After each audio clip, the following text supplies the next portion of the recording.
Hi మామ. ఈ వీడియోలో ఐడెంటిటీ అంటే ఏంటి, దానివల్ల కలిగే నష్టాలు ఏంటి, ఓవరాల్గా సొల్యూషన్ ఏంటి అనేది చూద్దాం క్లియర్గా. ఓకే, స్కిప్ చేయకుండా లాస్ట్ వరకు చూస్తేనే మీకు బ్యాక్గ్రౌండ్లో ఉండే ట్రూత్ అర్థమవుద్ది. ట్రూత్ ఎందుకంటే యూనివర్సల్ ట్రూత్ అనేది స్పిరిచువాలిటీకి, సైన్స్కి, రెండింటికి కనెక్ట్ అయి ఉంటుంది. సో మీకు లైఫ్ లాంగ్ యూజ్ అవుతుంది అనమాట.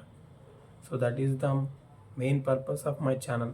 So don't skip. Okay, so first identity అంటే డెఫినేషన్ చూద్దాం. నువ్వు బాడీ మైండ్ లెవెల్లో నువ్వు క్రియేట్ చేసుకున్న డైవర్సిటీనే ఐడెంటిటీ అంటారు. అర్థం కాలేదు కదా?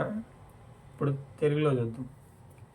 ఇంకో విధంగా, ప్రకృతికి విరుద్ధంగా, సత్యానికి వ్యతిరేకంగా నువ్వు ఏదైతే ఒక మాయని క్రియేట్ చేసుకుంటావో దాన్ని ఐడెంటిటీ అంటారు. ఇది కూడా అర్థం కాలేదు కదా? కొంతమంది అనుకుంటారు తెలుసు ఐడెంటిటీ అంటే ఆధార్ కార్డు లేకపోతే ఓటర్ కార్డు అనుకుంటారు. ఇవేమీ కాదు.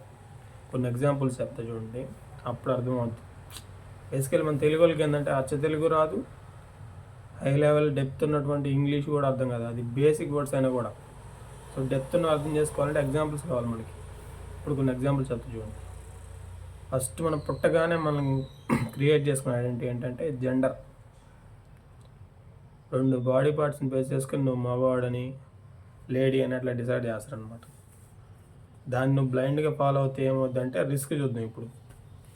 ఇప్పుడు ఒక యంగ్ ఏజ్కి వచ్చాక హార్మోన్స్ అనేవి నిన్ను ఓవర్టేక్ చేస్తాయి. ఒక స్టేజ్కి వచ్చాక, టీనేజ్కి రాగానే అప్పుడు ఏం చేస్తావు? నువ్వు ఎప్పుడైనా ఒక అమ్మాయి పోతుందంటే నువ్వు ఇంతగా చూస్తావు, నువ్వు ఏదో వేరే దేశం నుంచో లేకపోతే వేరే గ్రహం నుంచి వచ్చినట్టు ఫీల్ అయిపోయి ఎగ్జైట్ అయిపోయి అతి చేస్తావు, టీసైడ్ అలాంటి చేసినప్పుడు ఏమవుద్ది?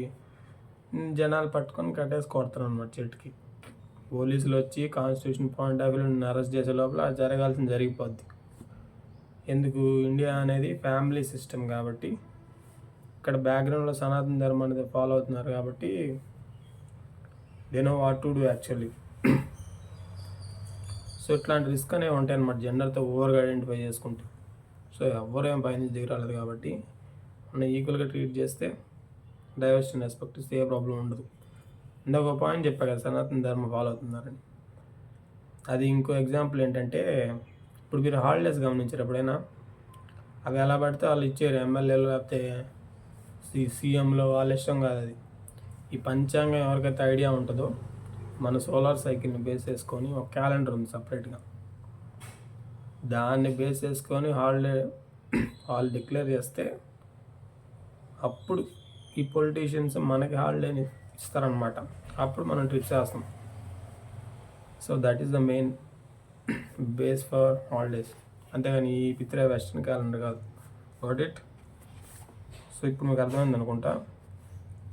ఇంకో ఐడెంటిటీ ఏంటంటే కొన్ని రోజులు అవగానే క్యాస్ట్ గురించి వస్తుంది అనమాట. దాంతో ఐడెంటిటీ క్రియేట్ చేసుకున్నప్పుడు డిస్క్రిమినేషన్ అనేది అరైజ్ అవుద్ది.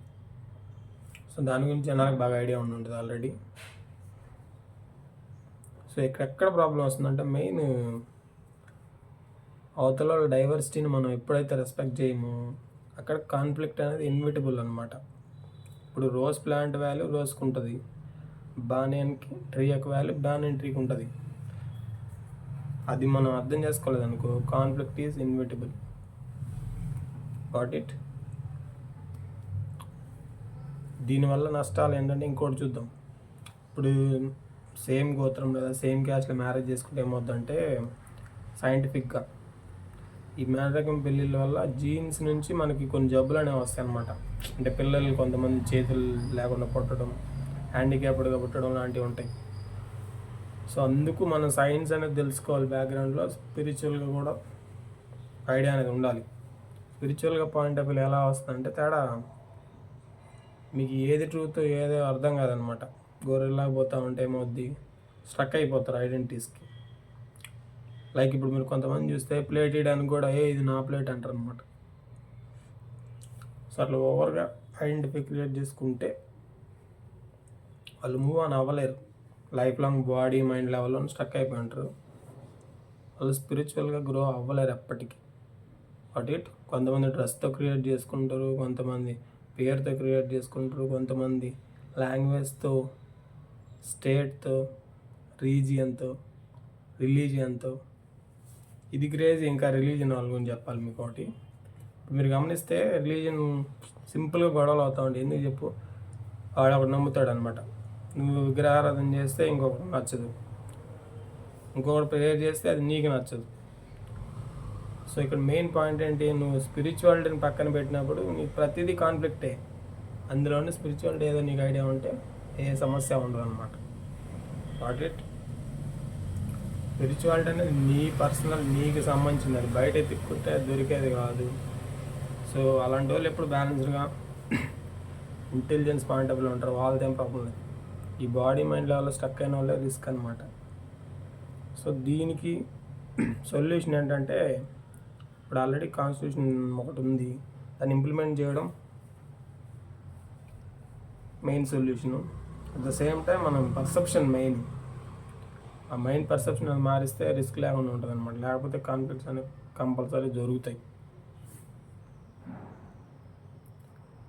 మనకు మనంగా న్యాచురల్గా గ్రో అవ్వాలంటే ఎలా అంటే, ఓన్లీ ట్రూత్ని ఫాలో అవడం ద్వారా పాసిబుల్. ట్రూత్ ఎలా పాసిబుల్ అవుద్ది తెలుసుకోవడం ఎలా అంటే, follow my channel. Okay, I think you got my point. Bye, take care.